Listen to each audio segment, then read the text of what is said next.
Brumbies and Canes, folks, 42-25, bit of a hiding in the end. I'm just going to say it. It's probably my favourite round of Super Rugby for a couple of years. Just in terms of all the games had lead changes or were close, were kind of a few upsets. I mean, we didn't have any games in New Zealand. That's maybe a bit of a drawback as a Kiwi. Be nice to see a couple of games over in NZ, but we will get that next week. But yeah, some upsets, some close games, really good weekend of rugby, some decent crowds. Happy days. And for the Brumbies, happier days, 42-25. Some good tries. The officials will be looked at as always. My dad's always going on about the officials if you've ever seen any of the live streams where he pops in. And he might be right with a couple of these ones, but overall, I think the right team won this game. But anyway, starts with penalties. Canes dominate, get a penalty early 3-0. Brumbies start to dominate, get a couple of penalties 6-3. And then Sanks, a pretty dumb yellow card for a shoulder to Nick White's head. Unnecessary. Well, not his head, but shoulder on shoulder. Sends his head kind of rattling. Bit of a silly one. I know, when there's a halfback there, you want to smash into him if you're a big lock, but bit of a silly one. So 9 points to 6, I think it is. And the Brumbies have a chance to I guess, put the Canes guys under a bit of pressure, but then they get a yellow card of their own. Jerome Brown with some cynical play, so that one leads to Pete Umaga Jensen's try, which is only just down on the ground. I mean, the TMO had to look at it and said, I got a grounding, but I can't see if it's over the line. But the ref was happy enough that it was. He'd seen it over the line. He just wanted to check that it was on the ground. So with the two of them, with their knowledge combined, they managed to give that one as a try. So, yeah, Canes go in front, 10 points to 9. You wouldn't know it to look at the scoreline, but yeah. That being said, if you've seen this game, and if you haven't seen it, go and watch the highlights because they're already online. Perhaps one of the tries of the season with Rob Valtini. He's a loose forward. Hacking through it's from turnover ball. It's like first phase after turnover ball. He hacks through a big kick. And I don't think I've ever seen Rob Valtini kick before. Have I seen him kick? Maybe. But not very often. He hacks through a kick and just puts the hammer down to chase it. And he's racing with a prop who's actually pretty quick. And Jackson Garden Bishop, who's not that quick for a 10. A 10, you would like to think, would maybe win that race, but not necessarily. There's some pretty quick loosies out there. But yeah, the way he wins that race with three hands, one from each man, trying to whack the ball down, it's his hand that gets it done. Try of the season contender, Rob Valtini. Crazy, crazy stuff. Yeah, what can you say? And then there's a Geordie Barrett penalty with 40 metres on it before halftime. So 16-13 halftime. Proper game on stuff, right? It's been a little bit tentative. There's been momentum shifts.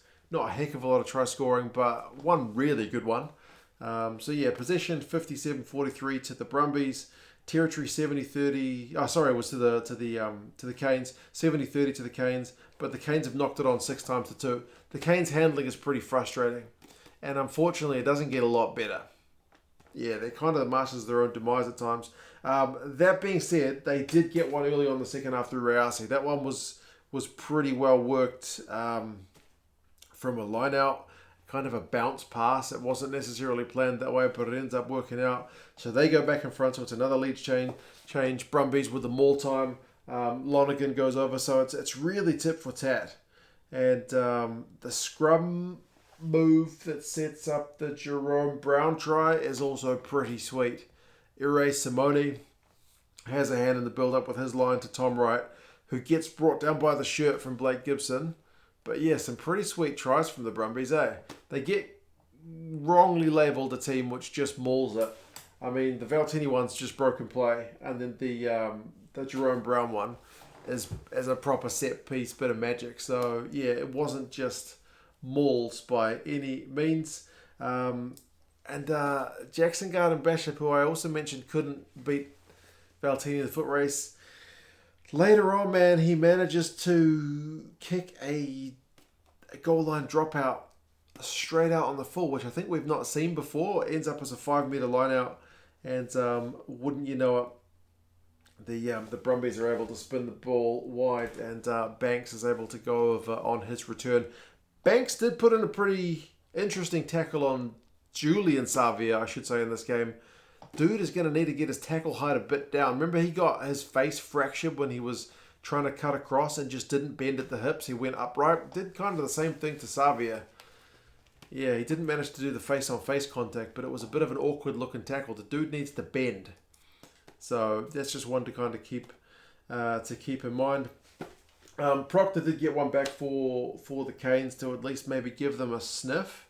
It was a 10-point deficit, but then Rayasi gets yellow carded for a deliberate knock-on. That's one that I think that the officials didn't mention it, but Rayasi does tap it one-handed, which is pretty much guaranteed yellow card these days.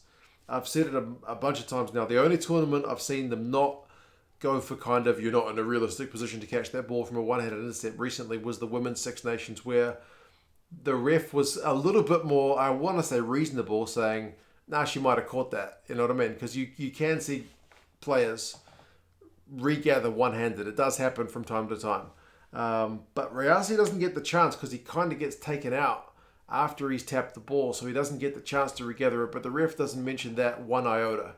I don't have a problem with him getting yellow card for the one-handed tap, because like I said, I'm used to it, but Adi Savia tried to have a word with the ref about it, but he wasn't having a bar of it. So even if the ref had mentioned it and just said, I don't think he's going to get it, even if he doesn't get taken out, I would have at least liked the idea that he's acknowledged the fact that Rayasi got taken out after he'd tapped the ball. I don't know. So anyway, it's a yellow card for Rayasi, deliberate knock-on, and Boomfa Brumbies get one more score, 42-25. That's absolutely game over. They don't get a chance to get the bonus point, though, to the Brumbies because they are not 3 tries ahead, but it's still a pretty bloody good scoreline. So, yeah, man, well done to the Brumbies on a beautiful day in Canberra, afternoon rugby.